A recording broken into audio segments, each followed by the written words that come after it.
Hello everybody. Chris here, and today I'm going to talk about a couple things. I want to start off by talking about how to find an idea for a business and how to brainstorm and come up with an idea and make sure that it's a viable idea that you can make a business out of. And then I'm going to tie that into an example of a business that I'm actually working on, and this will be the first of a series of videos that I will use to go through the business process and sort of teach or use it as a case study to see what I did and how it affects things, so you can learn from what I've done, and I can show you the things that the processes that I used to take my business from A to Z. To start off, when you are looking for a business idea, if you already have one or if you don't have one, it's good to look at trends.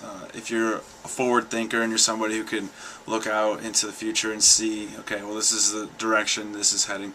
Like, for example, I would say that in maybe 20 years or so, everything will be wireless. There will be a little strip that goes around the wall, probably on the inside, and everything will be wireless, because now they have this thing called wireless electricity, which is, I don't know if you've seen that power mat. It's the thing that charges multiple things on it. It looks like a little skateboard.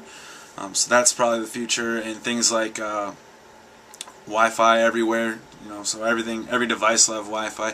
Just that, I mean, that's a little bit more technological, a little bit more sophisticated, but basically the point is you could see the direction that things are heading. I usually would look at social trends too, which social media is a huge social trend. Just the way that people are just focus on people and what they're looking for and things that they're asking for. Obviously, economic trends. If you could find a way to help people out, especially with the way the economy is, that would definitely be something that would be possibly successful. And then technology as well. One of the best ways to come up with an idea for a business is to solve a problem. If you find yourself going through your day and you go, man, I really wish there has to be a better way to do what I'm doing. More than likely there is, and if it's not out there, you might as well create it.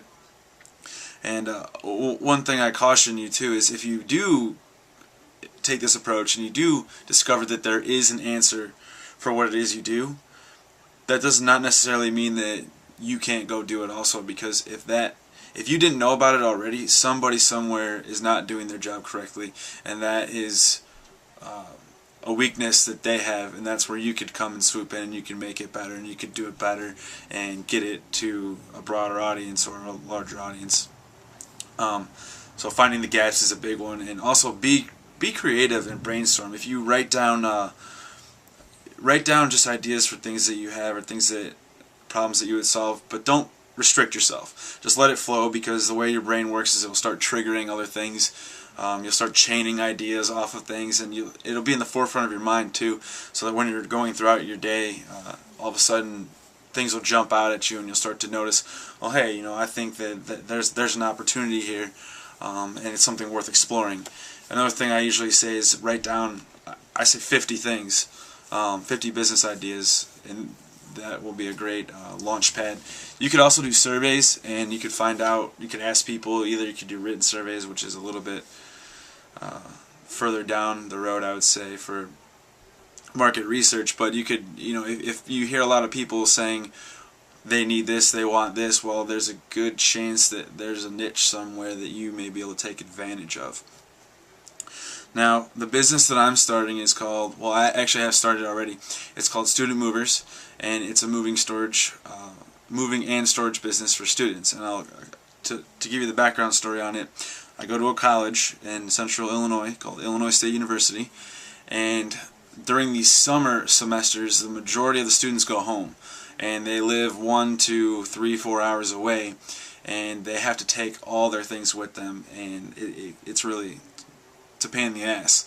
So essentially what my service provides is I go to where they're currently living, pick up their stuff, store it for them over the summer, or a designated amount of time. Some people, there's multiple realty companies in town, so there's sometimes discrepancies between lease dates, so someone will be out of place to live for 2 weeks, and it's really not fun or convenient to have to take all your things away for 2 weeks and come back.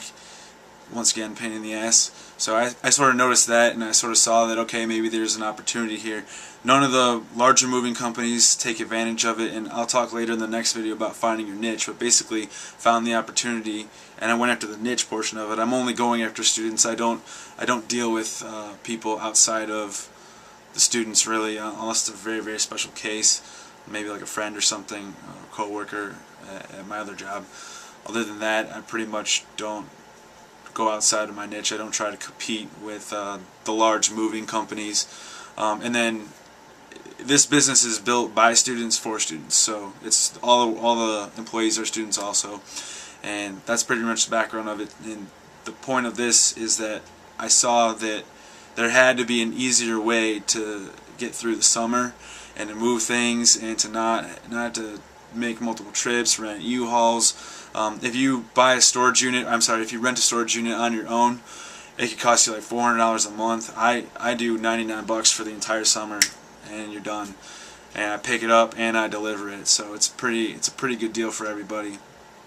Helps me out, helps them out. So basically, just look for problems, try and solve them. Look for one of the things I forgot to discuss: if something that you're passionate about. And this will come in more with your niche, because if you're passionate about arrowheads or paper clips, well, there is money to be made in doing things with arrowheads or paper clips, but you're going to have a more difficult time finding that niche audience. Your market's going to be a lot more specific for something like that. So something that you really enjoy, something that you really know about, is also another good way to go about coming up with a business idea. And with that being said, I will see you guys in a day or two, and I'll be discussing how to find your niche. See you out there.